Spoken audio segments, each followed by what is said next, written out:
হুজুর, আমার স্বামী মারা গেছে আজ 8 বছর।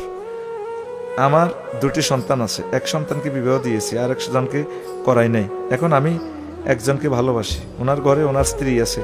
এখন আমরা গোপনে বিয়ে করতে চাই। এখন আমরা এলাকায় কোনো হুজুর দিয়ে বিয়ে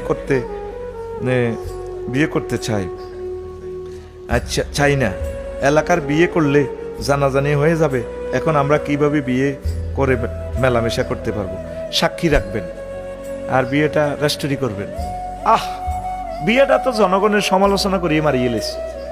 পুরাটা দেশে যে একটা ভাইরাল হইব, ওই আবার দনগা চৌটি আত্মহত্যা করে মারি যাইব। নাউজুবিল্লাহ। বিয়ে করলে নবীজি শুনলে দোয়া করতেন, বারাকাল্লাহু বাইনাকুমা ওয়া জামা বাইনাকুমা, আল্লাহ তোমাদেরকে বরকত দেখ, তোমাদেরকে রিজিক দেখ। আর আঙ্গ দেশের সমালোচনা করি আমরা।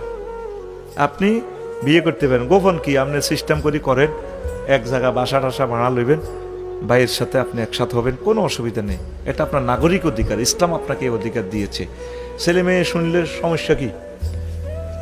হেতে শুনলে হবে। সেদিন না এক ছেলে প্রশ্ন করছে নোয়াখালী, বাপ কহুজন আর আব্বা বিয়ে করে না, আরও করায় না, পোলা ইঞ্জিনিয়ার, কই আর আব্বা মঞ্চে আছে। ওমা ঠিকই, বাপুদ্দনগা প্র্যান্ডের মতো কজন আর হতে অন বিয়ে করতে গেলে আয় করা দিও। তো ওই মা মরি গেছে আর কি হলার, আর আব্বারও বিয়ে করতে কোন আইও করিও। বিয়ে কোনো শরম নয়, এটা ইবাদত। এটা কি? সবচেয়ে শরম হচ্ছে জেনা করা। প্রিয় বোন, আপনি সুন্দর প্রশ্ন করেছেন, আপনি বিয়ে করে ফেলেন। ইবলিসের সাথে ফাইট করার কোনো দরকার নাই। আল্লাহ আমার প্রিয় বোনকে কবুল করুন।